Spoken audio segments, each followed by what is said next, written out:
అక్కడి కలియుగంలో ఇది కలియుగం. నేను మోడర్న్ ఆస్ట్రాలజర్ని. నేను పర్ఫెక్ట్ చెప్తున్నా. కాలానికి అనుకూలంగా మనం వెళ్ళాలి. అంతే. త్రేతాయుగం నుంచి నేర్చుకోవాలి. రాముణ్ణి చూసి నేర్చుకోవాలి. కృష్ణుని చూసి నేర్చుకోవాలి. కృష్ణుడు అన్యాయాన్ని ఎలా ఎదిరించిండు, దుర్మార్గుణ్ణి ఎలా చంపాడు, వాళ్ళ దారిలోకి వెళ్ళి వాళ్ళని చంపాడు. అంతే. ఆయన ధర్మం ధర్మమే, ఏ ధర్మానికి ఆ ధర్మమే. సో దుర్మార్గుల్ని ఎలా శిక్షించాలో వాళ్ళని అదే వేలో శిక్షించాలని కృష్ణుడు చెప్పాడు. మనం అది బాగా నేర్చుకోవాలి కృష్ణుడి దగ్గర నుంచి. సో రాముణ్ణైనా కృష్ణుడినైనా కీర్తిస్తూ కూర్చుద్దామా, వాళ్ళని సాధించారు కొంచెం గుర్తిద్దాం మిత్రమా. ఓకే, సో వాళ్ళు సాధించింది గుర్తించండి, రాముణ్ణి కృష్ణుడిని ఆరాధించండి. కానీ వాళ్ళు లోక కళ్యాణం కోసం వాళ్ళ జీవితంలో ఎంత అద్భుతాలు చేశారు. అట్లాగే మీరు కూడా మీ జీవితంలో అద్భుతాలు చేయాలంటే న్యూస్ని పర్ఫెక్ట్గా ఫాలో అవ్వాలి. ఓకే, మెయిన్గా మార్కెట్ని చక్కగా ఫాలో అవ్వండి. ఈ సంవత్సరం ఎవరైతే మార్కెట్ని ఫాలో అవుతారో వాళ్ళు ఎక్కువ డబ్బు సంపాదించుకుంటారు. డబ్బు సంపాదించిన వాడే కలియుగంలో శాసించగలుగుతాడు. కలియుగంలో నీ దగ్గర డబ్బు ఉంటే నువ్వు అధికారాన్ని కైవసం చేసుకోవచ్చు. నీ మీద 78 కేసులు ఉన్నా సరే నిన్ను ఎవ్వరూ ఏం చేయలేరు. ఎన్ని 100 కేసులు ఉన్నా నిన్ను ఎవరు ఏం చేయలేరు. నీ దగ్గర డబ్బు ఉంటే నువ్వు అధికారాన్ని కొనుక్కోవచ్చు, ప్రజల అభిమానాన్ని నువ్వు కొనుక్కోవచ్చు, నువ్వు డబ్బును పంచవచ్చు, డబ్బును పెంచవచ్చు, అధికారాన్ని కొనవచ్చు, అధికారాన్ని వాడుకోవచ్చు, చట్టాలను నువ్వు క్రియేట్ కూడా చేయవచ్చు. కరెక్ట్. సో భవిష్యత్తు అంతా కూడా డబ్బుదే. మనీ స్పీక్ ఎవ్రీవేర్ ఇన్ కలియుగ, not in Tretayuga, not in Dwaparayuga. ఎందుకోసం అంటే కలియుగానికి అధిపతి ఎవరు అంటే కలి. కలి ఎప్పుడైతే ఎంటర్ అవుతాడో అక్కడి నుంచి రోగాలు స్టార్ట్ అవుతుంది. పంచగ్రహ కూటమి, షష్టగ్రహ కూటమి ఏర్పడింది 2019 డిసెంబర్లో. షష్టగ్రహ కూటమి ఏర్పడింది. అప్పుడు నేను చెప్పాను ఇకపై పరిస్థితులు బాగా ఉండవు, అద్భుతమైన ప్రళయాలు వస్తాయి, మనుషులు చనిపోతారు అని చెప్పాను. రోగం వచ్చింది కరోనా. 2019 2020 ఎంతవరకు లేపేయాలో అంత లేపేసింది. కానీ 2020 తర్వాత మీరు అబ్జర్వేషన్ చేస్తే బంగారం వాల్యూ కానీ కరెన్సీ వాల్యూ కానీ దబా దబా దబా దబా పెరుగుతానే ఉంది. అసలు 2000 కరోనా వచ్చిన తర్వాత బంగారం ధరలు చూడండి, వెండి ధరలు చూడండి, డ్రాస్టిక్ గా పెరిగేది. నాకు ఇప్పటికీ గుర్తుంది, నేను 45,000కి తులం బంగారం కొన్నది గుర్తుంది నాకు. ఏది కోవిడ్ తర్వాత 2022లో కొన్నది నాకు గుర్తుంది. ఇప్పుడు ఎంత అయిపోయింది?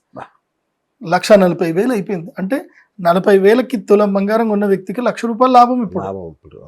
సో అందుకే చెప్తున్నాను, ఈ రాశి ఫలాలు ఇది 2026 ఏదైతే పరాభవనం సంవత్సరం చెప్తున్నానో ఇది అందరూ జాగ్రత్తగా వినడమే కాదు, నోట్స్ రాసుకోండి, ఫాలో అప్ అవ్వండి.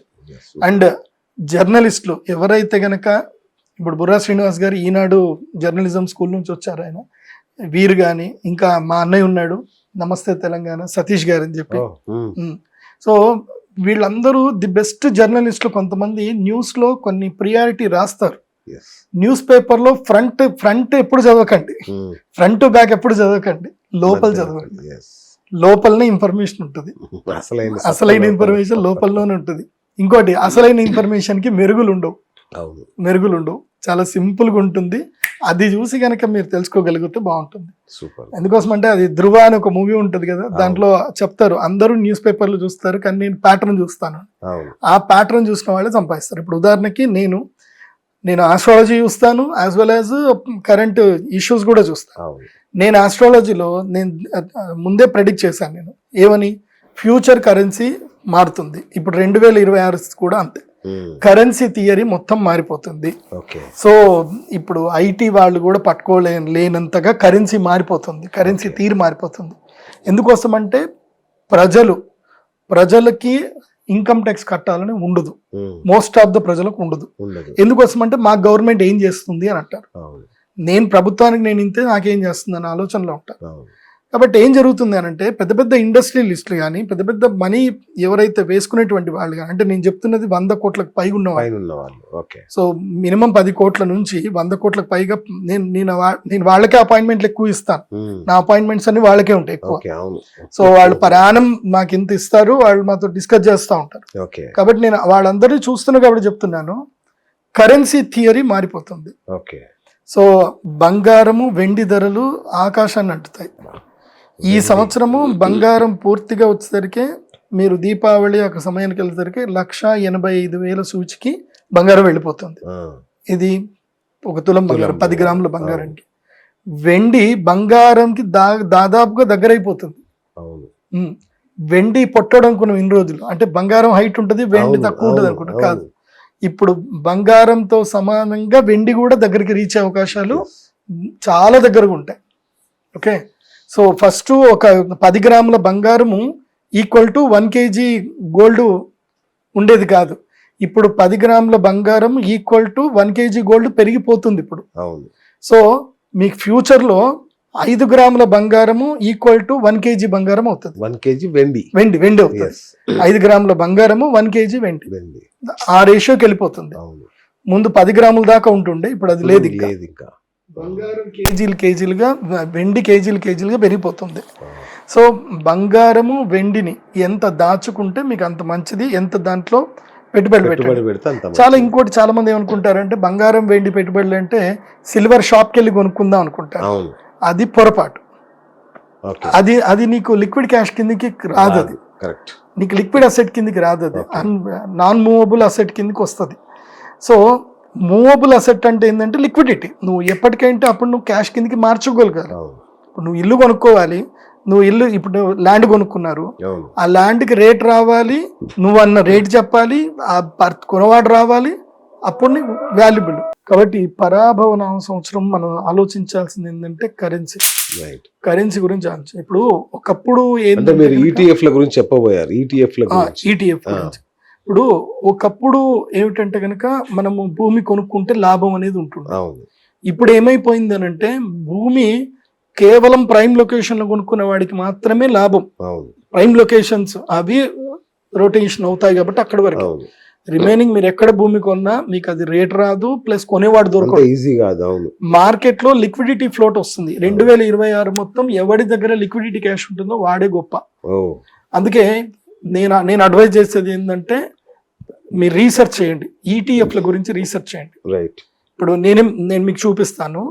నేను ETF లో ఇన్వెస్ట్ చేశాను, జస్ట్ 5 lakhs ఇన్వెస్ట్ చేశాను. ఇప్పుడు మొన్న 19 డిసెంబర్ 5 లక్షలు ఇన్వెస్ట్ చేశాను. ఇవాళ మనకెంత 26వ తారీఖు. ఇవాళ ఎన్ని రోజులైంది? 7 రోజులైంది. 5 లక్షలకి నాకు 47,000 లాభం వచ్చింది. 1 వీక్ లో నేను ETF సిల్వర్ కొనేసుకున్నాను. నాకు తెలుసు కదా సిల్వర్ ఇప్పుడు పెరుగుతుందని నాకు తెలుసు, కరెక్ట్ టైంకి కొనేసాను సిల్వర్. ఇప్పుడు ఫ్యూచర్ లో కాపర్ ఉంది. కాపర్ షేరు కొంచెం తగ్గుతుంది, ఇంకో 10 రోజుల్లో తగ్గుతుంది. జనవరి 14 వరకు కాపర్ షేరు నిలకడుగుంటుంది. జనవరి 14 కాగానే కాపర్ షేరు రమ్మని పైకి వెళ్తుంది. ఇప్పుడు ఒక కంపెనీ ఉంది, మాధవ్ కాపర్ అని ఒక కంపెనీ ఉంది, దాని షేర్ ఇవాళ 59 రూపాయలు ఉంది. అది 45 రూపాయల వరకు రీచ్ అవుతుంది. అప్పుడు గనక ఒక 5 లక్షలు పెట్టి కొనుక్కుంటే, ఓ 5 లక్షలు, ఓ 10 లక్షలు పెట్టి ఓ 20,000 షేర్లు కొనుక్కున్నారు అనుకో, ఓ 1,80,000 షేర్ల నుంచి 1,00,000 షేర్లు వస్తాయి. 1,00,000 షేర్లు కొనుక్కున్నారే అనుకుందాం 10 లక్షలు పెట్టి. కామ్గా పడుకోండి. ఎన్ని సంవత్సరాలు? ఒక 3 సంవత్సరాలు పట్టించుకోకుండా పడుకోండి, వదిలేయండి. 3 సంవత్సరాలు మీకు 1,00,000 షేర్లు కాస్త 10 లక్షల షేర్లు అవుతాయి. సో అప్పుడు మీరు పెట్టిన 10 లక్షలు 3 సంవత్సరాలు ₹1 కోటి అవుతాయి. అవ్వచ్చు, పెద్ద డౌట్ లేదు. కానీ మీరు రీసెర్చ్ చేసుకోండి. నా వరకు నేను ఆల్రెడీ రీసెర్చ్ చేసింది, నేను మీకు కొన్ని టిప్స్ చెప్తున్నాను. నా టిప్స్ మీరు నమ్మితే రీసెర్చ్ చేసి పెట్టుబడులు పెట్టుకోండి. మీరు చెప్తాది బ్రహ్మవాక్యం, ఇంకా దానికి తిరిగే ఉంది అందులో. కానీ సెబీ కొన్ని రూల్స్ ఉంటాయి కదా, మనం సెబీ అప్రూవల్ కాదు కదా, కాబట్టి మీ వరకు మీరు రీసెర్చ్ చేసుకోండి. ప్రిడిక్షన్ అంతే.